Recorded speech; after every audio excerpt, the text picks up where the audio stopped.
आगे बढ़ते हैं।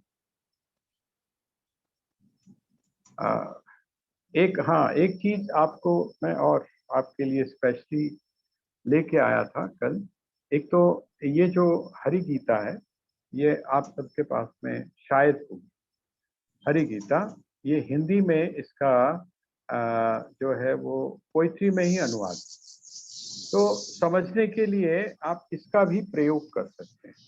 अगर आपको ऐसा लगता है कि संस्कृत जो है उसमें आपको सीधी सीधी बात समझ में नहीं आ रही है, तो आप इसका भी प्रयोग कर सकते हैं। एक तो ये मैं आपके लिए कल मुझे कहीं से मिल गई तो मैं आपके लिए ये ले आया था। और दूसरी एक चीज और मैं आपके लिए लेके आया हूँ आपकी सहूलियत के लिए। वो भी बाई चांस मुझे ऐसी जगह मिल गई जहाँ पर मुझे ऐसे लग रहा था कि शायद किसी ने पढ़ने के बाद में उसको वहां पर रख दिया है। और वो श्रीमद् भगवद गीता है तो गीता प्रेस गोरखपुर की, लेकिन वो आपके लिए बड़ी सहायक सिद्ध हो सकती है। उसमें मैं आपको दिखाता हूँ। ये देखिए, ये किस तरीके से दी हुई है ना, इस तरीके से दी हुई है। इसमें जो श्लोक है पहले, और उस श्लोक के बाद में जिस तरीके से जो श्लोक दिया हुआ है उसको हम लोग बोलते हैं पदच्छेद। पदच्छेद का अर्थ क्या है कि एक एक जो शब्द है उसको अलग अलग करके, जहाँ पर इकट्ठा किया हुआ ना, जॉइंट किया हुआ, उसको अलग अलग किया है। तो एक वो है, और उसके बाद में जो उसका जो अर्थ जिस तरीके से हम करते हैं उसको हमारे यहाँ उसको बोलते हैं अन्वय। अन्वय का मतलब होता है, क्योंकि जो श्लोक है उसमें शब्द आगे पीछे होते हैं, है ना, छंद बनाने के लिए। लेकिन जब उसको पद्य में की जगह आप गद्य में लेकर आते हैं तो उनको व्यवस्थित करना पड़ता है ना, उनको आपको क्रम में लगाना पड़ता है कि कौन सा शब्द कहाँ पर आना चाहिए। वो जो चीज है उसको अन्वय कहा जाता है। तो वो अन्वय पूर्वक एक एक जो शब्द है उसकी व्याख्या, उसका अर्थ हिंदी में दिया गया।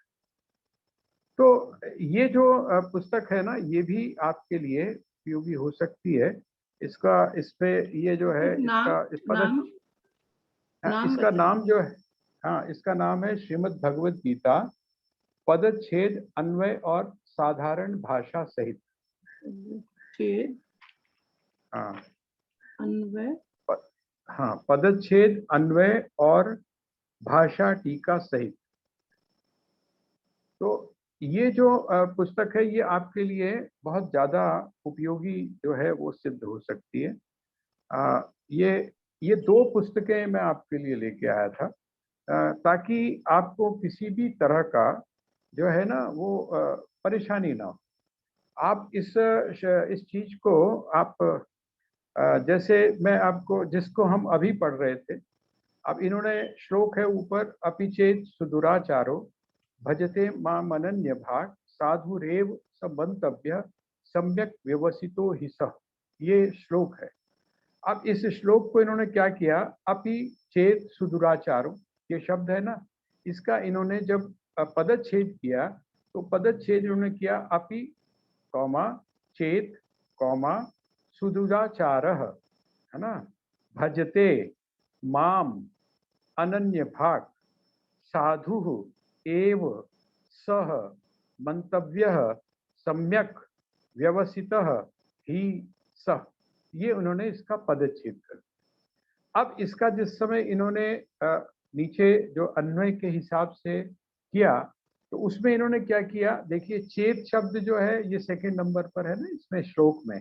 इन्होंने वहां से शुरू किया, चेत यदि, दुराचार अतिशय दुराचारी, अपि भी, अनन्य अनन्य भाव से, भाग मेरा भक्त हुआ, माम मेरे को निरंतर, भजते भजता है, सह वह, साधु साधु, एव ही मंतव्य मानने योग्य है, ही क्योंकि, सह वह, सम्यक व्यवसित यथार्थ निश्चय वाला है। ये मैंने आपको एक छोटा सा उदाहरण दिया, तो आप इसका भी प्रयोग श्रीमद् भगवद गीता का जो मूल है उसको समझने में आप कर सकते हैं। फिर जिस समय आपको उसके शब्दों का अर्थ आ जाएगा तो फिर उसकी जो व्याख्या, विशद व्याख्या जो है, उसका जो रहस्य है उसको आप समझ पाएंगे। तो आइए अब हम जो 30वां। हाँ जी। जी, ये हरि गीता दीनानाथ जी की लिखी हुई है जो? हाँ, दीनानाथ जी की जो है, तो उसमें क्या है, जो श्लोक है, जो श्लोक बाईं तरफ है और जो दाहिनी तरफ है उसी श्लोक का पदच्छेद है। जैसे मैं इसका आपको एक उदाहरण, अभी जिसको आप पढ़ रहे हैं उसको मैं आपको सुना देता हूँ। ये मुझे लगा कि जिन लोगों को थोड़ा सा दिक्कत है पढ़ने में या समझने में सीधा, उनकी ये जो किताबें हैं ये सहायता कर सकती हैं। तो ये जो अभी जिसकी हम बात कर रहे हैं, जिस श्लोक की, वो है,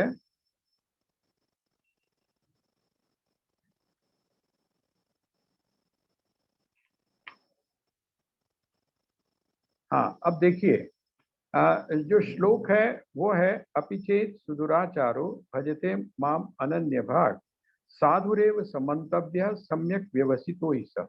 इसका जो पोइट्री में, अर्थात जो पद्य में उन्होंने अनुवाद किया पंडित दीनानाथ दिनेश, जिन लोग जो बिरला मंदिर के साथ में जुड़े हैं वो जानते हैं कि काफी अच्छे वो वहाँ पर श्रीमद् भगवद गीता के प्रवक्ता रहे हैं।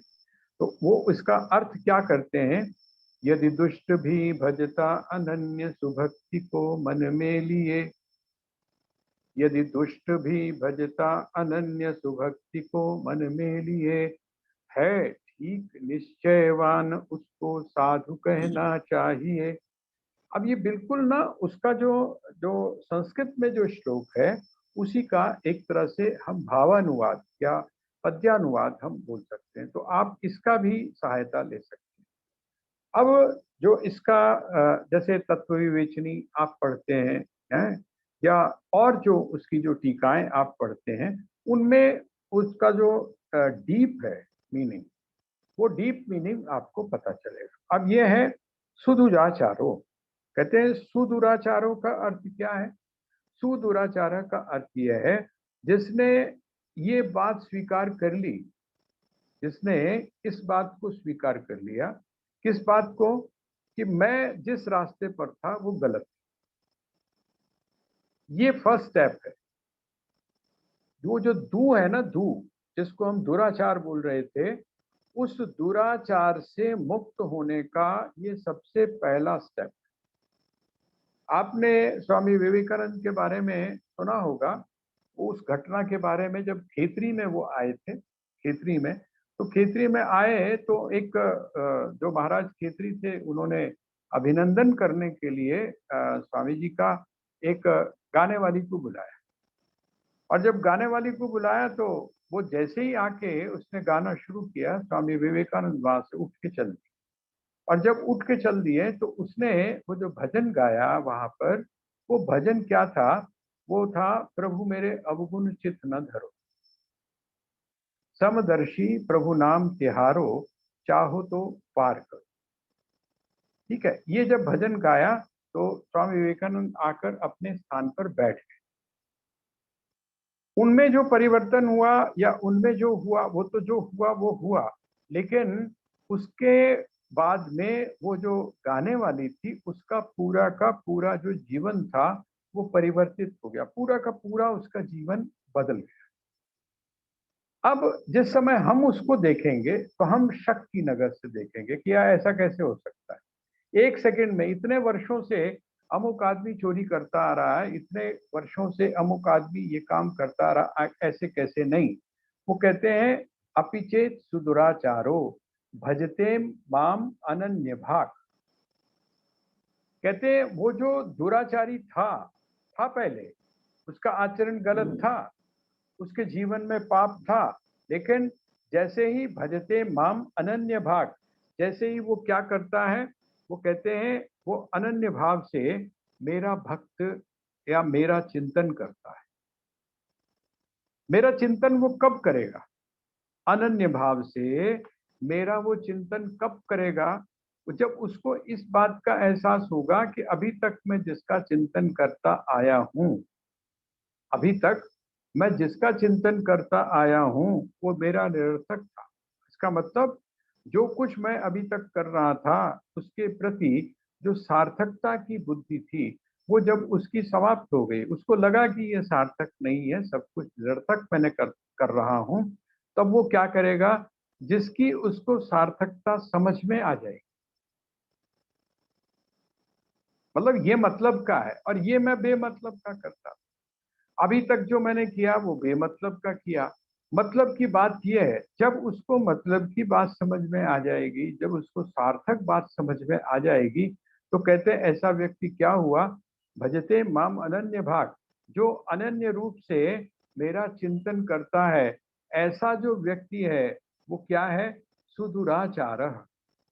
आप उसको भले ही क्या समझें, दुराचारी समझें, लेकिन वो दुराचारी नहीं रहा, वो जो दू था उसका वो चला गया, अब वो क्या हो गया, अब उसके अंदर सु आ गया, और जिस समय उसमें सु जुड़ गया, उसके अंदर सकारात्मक, वो संसार से या संसार के स्वार्थों से, या जिसको हम बोल सकते हैं मोटी भाषा में पाप, उन पाप कर्मों से वो अपने आप को छोड़कर अब क्या कर रहा है, भाई अभी तो कर ही रहा है ना, भाई जब वो पाप कर्मों को नहीं करेगा और परमात्मा का जब वो चिंतन करेगा तो क्या होगा, पाप कर्मों का परित्याग करके अनन्य रूप से जब वो परमात्मा का चिंतन करेगा तो वो पुण्य कार्य करेगा ना, वो पुण्य कार्य करेगा। तो भगवान कहते हैं ऐसा जो व्यक्ति है वो आपको भले ही दिखाई दे रहा हो, इसका मतलब ये नहीं कि पापी जो है वो मुझको उपलब्ध हो जाता, पापी नहीं उपलब्ध होता, जो कभी पापी था जिसको ये बात समझ में आ गई कि जो मैं अभी तक कर रहा था, पाप वृत्ति जो कर रहा था, इसकी सार्थकता नहीं थी, ये निरर्थक था। सार्थकता किस बात की है, परमात्मा के भजन की है। सत्य के साथ में अपने आप को जोड़ने की है। जैसे ही ये प्रवृत्ति उसमें आ गई, कहते हैं उसको क्या कहना चाहिए, साधुमेव समंतव्य। ऐसा जो व्यक्ति है वो फिर दुराचारी नहीं रह गया, क्योंकि दुराचारी तो आप उसको तब कहेंगे ना जब उसके आचरण में दू होगा, अर्थात दोष होगा। लेकिन जैसे ही उसने अपने आचरण से वो जो दोष है उसको समाप्त करना शुरू किया और वो समाप्त हो गया, स्वीकार करते ही वो उसने एक स्टेप आगे कर दिया, किधर की तरफ, वो पीछे छोड़ दिया। अब अगला स्टेप उसका जो है किसकी तरफ हुआ, सत्य की तरफ हुआ, परमात्मा की तरफ हुआ। तो कहते हैं ऐसा जो व्यक्ति, उसको क्या कहना चाहिए, साधु साधु रेव समंतव्य, उसको साधु ही मानना चाहिए।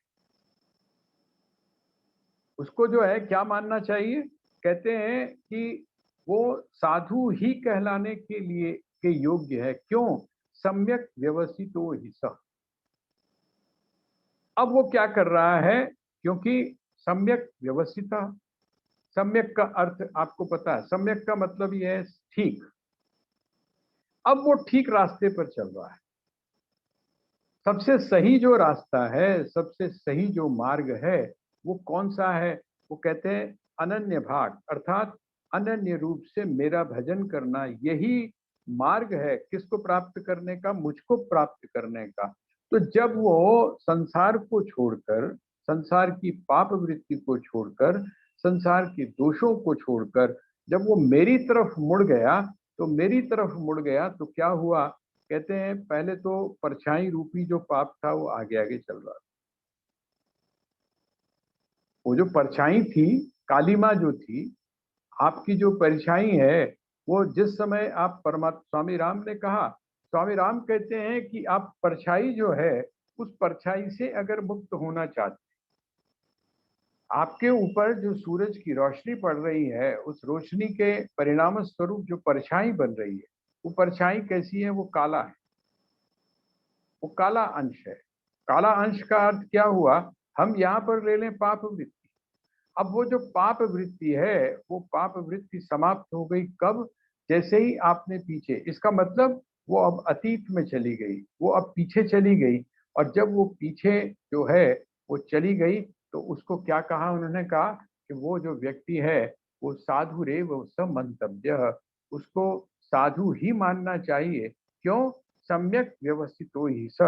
अब जो है वो किस चीज को समझ चुका है? इस बात को समझ चुका है कि सार्थक कौन सी चीज है और निरर्थक कौन सी चीज है।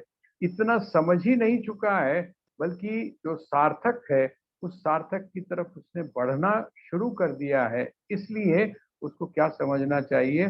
उसको साधु रे वसमंतव्य, साधु ही मानना चाहिए।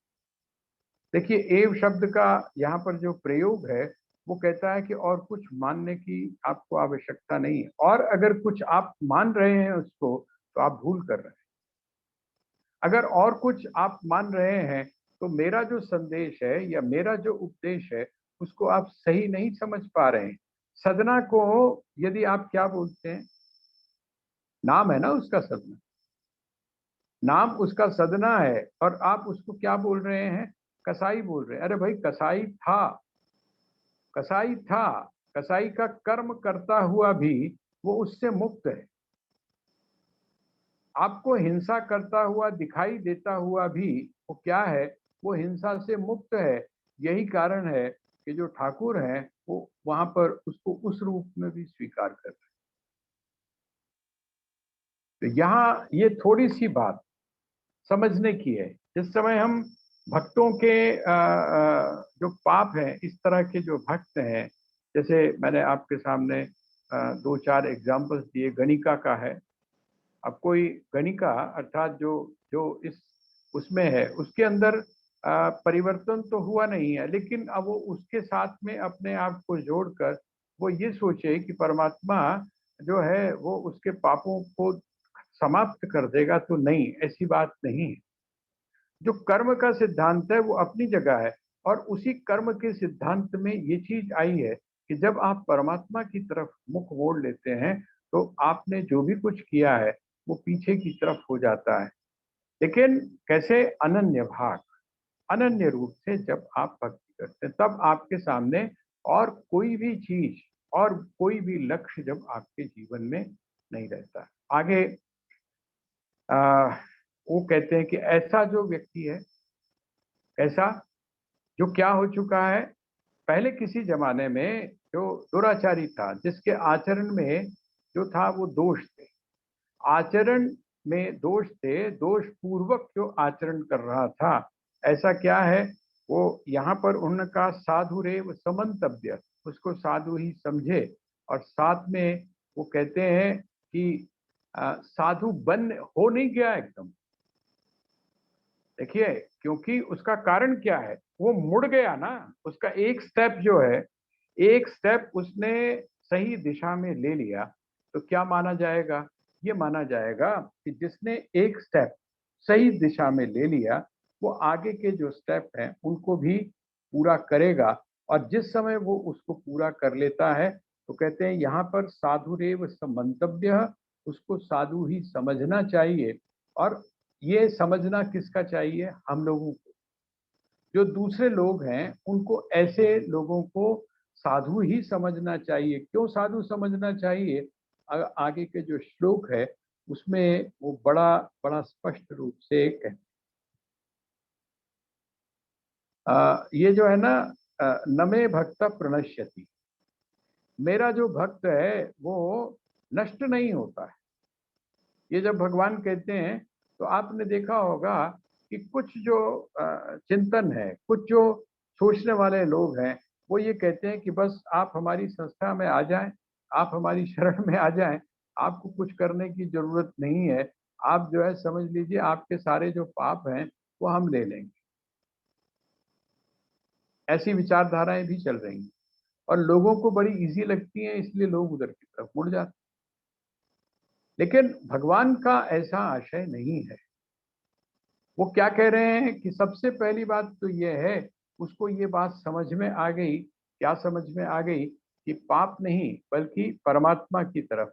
जब आप परमात्मा की तरफ मुड़े तो आप क्या कहते हैं? ऐसे व्यक्ति को साधु ही समझना चाहिए। क्यों? क्योंकि क्षिप्रम भवति धर्मात्मा शाश्वत शांतिम निगच्छति। पहचान क्या है? वो व्यक्ति मुड़ गया, सही दिशा में चला गया। और अगला उन्होंने कहा क्षिप्रम भवति धर्मात्मा। ऐसा जो व्यक्ति है वो क्या हो जाता है? जल्दी ही धर्मात्मा हो जाता है। अब ये धर्मात्मा का अर्थ क्या है? धर्मात्मा का अर्थ है धर्म उसका स्वभाव बन जाता है। धर्म करना उसका स्वभाव बन जाता है। जैसे अगर हमारा स्वभाव झूठ बोलने का बना हुआ है, हमारा जो स्वभाव है अगर झूठ बोलने का जिसका भी स्वभाव झूठ बोलने का हो, वो 10 कसम खा ले, लेकिन तब भी क्या करता है? वो कहते हैं ना एक कि चोर जो है वो चोरी से चला जाता है लेकिन हेरा फेरी से नहीं जाता। वो कहीं ना कहीं अपनी जो लाग है वो लगाता। धर्मात्मा का अर्थ क्या हुआ? धर्मात्मा का अर्थ हुआ जिस धर्म को हम सुनते हैं, जिस धर्म को हम जानते हैं, ऐसा व्यक्ति जो है वो क्या हो जाता है? स्वभाव में उसके धर्म आ जाता है। अब वो यदि अधर्म करना भी चाहे, वो तैयार होके भी जाए कि मैं अधर्म कर दूंगा, वो तैयार होके भी जाए कि मैं हिंसा कर दूंगा, लेकिन वह व्यक्ति अपने जीवन में हिंसा नहीं कर पाता। वो दूसरे को परेशान करने की सोच के भी जाए तो उसके मन में, आपने भी देखा हो, ऐसे आपने बहुत सारे लोग देखे होंगे जो घर की वजह से, समाज की वजह से जो संतुष्ट हैं, बहुत संतुष्ट, लेकिन बहुत संतुष्ट होने के बाद में लोगों ने जिसको बोलते हैं ना धक्के मार के भेजा। कौन है वो धक्के मार के जिसको भेजा था? वो था सुदामा। वो व्यक्ति संतुष्ट है, उसको किसी चीज की जरूरत नहीं। उसको कभी ऐसा लगता ही नहीं है कि मेरी कोठी होनी चाहिए, मेरा महल होना चाहिए, मेरा अमुक होना चाहिए। वो अपने आप में मस्त है। लेकिन धर्मपत्नी ने जो है धक्के मार के भेजा। उसकी दृष्टि भौतिक है, वो भौतिक समृद्धि, ऐश्वर्य, सुख आदि सब चाहती है। उसने कहा कि जाओ, तुम्हारा जो मित्र है वो मित्र क्या है, उसके पास तो किसी चीज की कमी नहीं, और तुम बार बार अपने मित्र की बात करते हो, तो तुम जाओ तो सही, उससे मांग लो, उसके लिए तो कुछ भी नहीं। जो आपके जो कर्मचारी होते हैं वो क्या बोलते हैं आपको? अरे बीबी जी क्या बात करती हो आप? ये 300 रुपए जो है अगर आप बढ़ा दोगी तो आपका क्या बिगड़ेगा, है ना? आपके लिए क्या है ना? तो यही चीज है। वहां पर वो क्या कह रहा है, वो उसकी जो पत्नी है वो कहती है कि उसका क्या बिगड़ेगा? जो द्वारिका का जो अधीश्वर है, जिसके पास किसी चीज की कमी नहीं है, वो अगर एक बंगला आपको बना के दे देता है, थोड़ी अच्छी अच्छी साड़ियां दे देता है, इतने आभूषण स्वर्ण के उसके पास में हैं, अगर थोड़ी सी आभूषण अगर मेरे लिए अर्थात अपने मित्र की पत्नी के लिए दे देता है, तो ये तो उसका फर्ज बनता है, उसको देना चाहिए। देखिए, हम मांग रहे हैं, और मांग भी कैसे रहे हैं? दूसरे व्यक्ति को उस कह रहे हैं कि तो तेरी ड्यूटी है, तेरे को देनी चाहिए, धमकी दे रहे। भेज दिया, और जब भेज दिया तो क्या हुआ? उसके स्वभाव में नहीं है मांगने की, उसके स्वभाव के में नहीं है मांगना। लेकिन जब वो वहां पर पहुंचा, और सच्ची बात है, सारी बातें हो गई, सारी मित्रता की बातें हो गई, सारी गपशप हो गई, और उसके बाद क्या हुआ? वो वहां से बातचीत करके उठा और चल दिया। भगवान ने पूछा, मैं तुम्हारी क्या सहायता करूं? मित्र, तुम मेरे पास में आए हो तो मुझे कुछ ना कुछ तो भेंट देनी चाहिए। वो क्या कहता है? वो कहता है इतनी भेंट बहुत है, तुमने मुझको गले लगा लिया, मैं मित्र के साथ में बैठ के तुमने मेरी इतनी सेवा की, ये कोई कम है? वो चल दिया। हो सकता है हमारी तरह या आपकी तरह वो भी क्या हो, जब गेट के बाहर निकला हो तो उसने एक बार मुड़कर देखा हो कि भाई इस काम के लिए आया था, ये तो टाइम बिल्कुल बेकार चला गया, मैं मांग तो सका ही नहीं।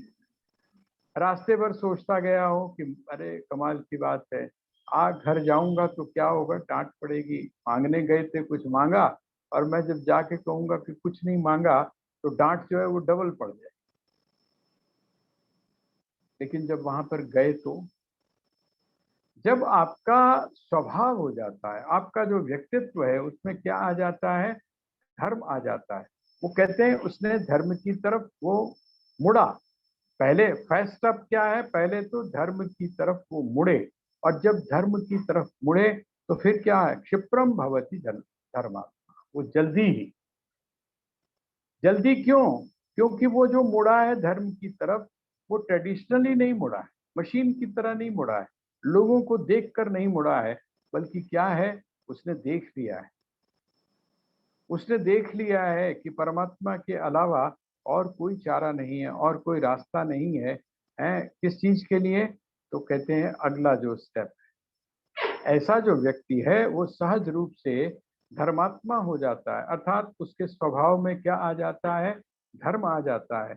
और जब तक आपके जीवन में धर्म सहज रूप से नहीं होता है, देखिए असहज का अर्थ है आप प्रयास पूर्वक कर रहे हैं। प्रयास पूर्वक करने का मतलब यह है कि अभी आपके वो स्वभाव में नहीं आया, आप कोशिश कर रहे हैं, अभी आप सोच कर रहे हैं, अभी वहां पर मन की या आपकी बुद्धि की उपयोगिता है। लेकिन जिस दिन आप मन और बुद्धि से परे होके, बुद्धि भी अगर आपकी बाई चांस विरोध करती है कि नहीं करना चाहिए, तब भी आप विवश हैं उसको करने के लिए, तो ऐसा जो है वो कहते हैं जब तक धर्म इस स्थिति में आपके नहीं पहुंच जाता है, तब तक आपको शाश्वत शांति प्राप्त नहीं। अगला अगला जो स्टेप है वो क्या है, शाश्वत शांतिम निगच्छति क्षिप्रम भवति धर्मात्मा। ऐसा जो व्यक्ति है, ऐसा जो साधक है, ऐसा जो भक्त है, वो क्या होता है, वो कहते हैं क्षिप्रम भवति धर्मात्मा, वो धर्मात्मा हो जाता है। जैसे मैंने आपको बताया था महात्मा, महात्मा का मतलब यह है कि वो अगर संकुचित अपने आप को करना भी चाहे तो संकोच नहीं कर सकता।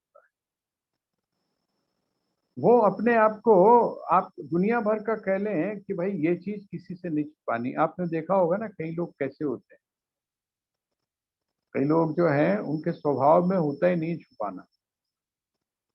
आप उनको कहो कि ये बतानी नहीं है, वो उनको ऐसे लगता है जैसे बड़ी दिक्कत हो गई हो, ये क्या बोल दिया है। और पंजाबी में कहते हैं ये देख टेढ़े जेड़े ने मरोड़ पहने शुरू हो जाने, तो मरोड़ पड़ने इस क्यों, क्योंकि उसके स्वभाव में नहीं। यहाँ पर भी यही है, शाश्वत शांति निगच्छति। ऐसा जो व्यक्ति है वो किसको प्राप्त होता है, शाश्वत शांति को प्राप्त। जब आप प्रयास पूर्वक करते हैं तो आपको जो शांति मिलती है वो शाश्वत नहीं मिलती है। लेकिन जब आप स्वभाव के कारण ऐसा करते हैं, तो क्योंकि आप उस स्थिति में रहकर करते हैं, आप बिना प्रयास के करते हैं, तो आपको शाश्वत शांतिम निगच्छति कौन्तेय प्रतिजानी ही। हे अर्जुन, प्रतिजानी, प्रतिजानी ही का अर्थ है अच्छी तरह से समझिए, अच्छी तरह से जान ले। अच्छी तरह से जान ले मतलब इसके ऊपर किसी भी प्रकार के शंका करने की, इसके ऊपर किसी भी प्रकार का संदेह करने की आवश्यकता नहीं है। किस बात पर, कौंती कौंतेय प्रतिजानी ही न मे भक्त प्रणश्यति। मेरा जो भक्त होता है वो कभी भी नष्ट नहीं होता है। मेरा जो भक्त है वो कभी भी क्या है, नष्ट नहीं होने का मतलब क्या है, नष्ट होने का मतलब यह है, आप जोड़ लीजिए कहां पर, वो जो दो श्लोक हैं स्थित प्रज्ञ के, उनको आप ध्यान कर लीजिए। वो नष्ट होने की जो है वो प्रक्रिया है। ध्यायतो विषयान पुंसः संगस्तेषु उपजायते, संगात् संजायते कामः, कामात् क्रोधो भिजायते, क्रोधात् भवति सम्मोहः, सम्मोहात् स्मृति विभ्रमः। 62 और 63वां श्लोक है। और स्मृति भंशात् बुद्धि नाशो, बुद्धि नाशात् प्रणश्यति। नमे भक्त प्रणश्यति, कहते मेरा जो भक्त है वो न प्रणश्यति, वो गिरता नहीं है, नष्ट नहीं होता है। उसका जो व्यक्तित्व है वो बिखरता नहीं, उसका व्यक्तित्व जो है वो जो विशाल है, जिसको आप महात्मा बोलते हैं ना, उस महत की स्थिति से नीचे की तरफ नहीं आता है। नमे भक्त प्रणश्यति, लेकिन कब, ऊपर का जो जो श्लोक है ना, ऊपर के श्लोक को और इस श्लोक को 30 और 31 श्लोक को जिस समय आप इकट्ठा मिलाकर पढ़ते हैं तब ये बात स्पष्ट होती है। क्या? अपिचेत सुदुराचारो भजते माम अनन्य भाग साधुरेव समन्तव्यः सम्यक व्यवसितो हि स क्षिप्रम भवति धर्मात्मा शाश्वत शांति निगच्छति कौन्तेय प्रतिजानीहि न मे भक्तः प्रणश्यति। ये पूरी प्रक्रिया है एक तरह से। भगवान ने कहा जिस समय कोई व्यक्ति है अपने जो पाप कर्म है उन पाप कर्मों का परित्याग करके तो नहीं करना हाँ, जिस समय वो सही मार्ग पर आ जाता है, सही मार्ग पर चलना शुरू हो जाता है, तो कहते हैं सबसे पहले तो क्षिप्रम भवति साधुरेव समन्तव्य, वो साधु बनता है, प्रयास करता है, पहला कदम उठाता है, कुछ समय के बाद में वो धर्मात्मा हो जाता है और उसकी पहचान क्या है? कहते हैं शाश्वत शांति निगच्छति, वो शाश्वत जो शांति है वो शाश्वत शांति को प्राप्त है। कौनती है कौन्तेय प्रतिजानी ही न मे भक्त प्रणश्यति। हे कौन्तेय, हे कुंती पुत्र अर्जुन, इस बात को पक्की तरह से जान ले, मेरा जो भक्त है वो न प्रणश्यति, वो गिरता नहीं। अगर हम अपने जीवन में कहीं गिर रहे हैं तो इस कसौटी को सामने रखें। ये जो कसौटी है न मे भक्त प्रणश्यति, सबसे पहली बात तो यह है कि हम भक्ति की श्रेणी में जो भक्त है वो कभी भी प्रणश्यति न, वो कभी भी नष्ट नहीं होता। कौन नहीं नष्ट होता? कहते हैं भक्त जो है वो नष्ट नहीं होता है। और जो भक्त है उसके जीवन में, इसके पहले वाला और जोड़ लीजिए, शाश्वत शांतिम निगच्छति। इसका मतलब कौन? कहते हैं जो भक्त है उसके जीवन में शाश्वत शांति आती है। अगर आपके जीवन में अशांति है, अगर आपके जीवन में अशांति बनी हुई है, आपके जीवन में यदि भटकाव बना हुआ है, आपके जीवन में यदि उथल पुथल बची हुई है, आपके जीवन में यदि संशय शंकाएं ये सब चीजें बनी हुई हैं, आपके मन में यदि विश्वास नहीं है, इसका मतलब यह है कि आप अपने आप को भक्त मत समझिए, क्योंकि जो भक्त है सब चीजों का पूर्ण रूप से अभाव। ये जो श्लोक हैं, इन श्लोकों के जो संकेत हैं उन संकेतों को समझें और फिर हम उलट पलट के देखें। उलट पलट के एक बार आप सीधी प्रक्रिया से चलें और सीधी प्रक्रिया से चलने के बाद में फिर आप क्या करें, उसको उलट कर भी देखें। जब आप उलट कर देखेंगे तो आपको उसके दोनों पहलू, दोनों जो कोने हैं, दोनों जो किनारे हैं, वो आपके सामने आ जाएंगे। तो अब आगे का जो श्लोक है ये 32 और 33 देखा जाए तो ये पूरा का पूरा जो है, ये अब जो आगे चैप्टर है, ये भगवान कह रहे हैं कि भजस्व माम, तू मेरा भजन कर,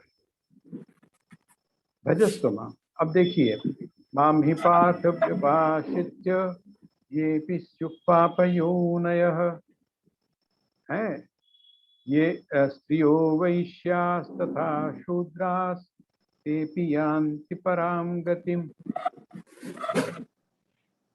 ये थोड़ा सा यहाँ पर कुछ चीजों को स्पष्ट करना बहुत जरूरी है, क्योंकि जिस समय आप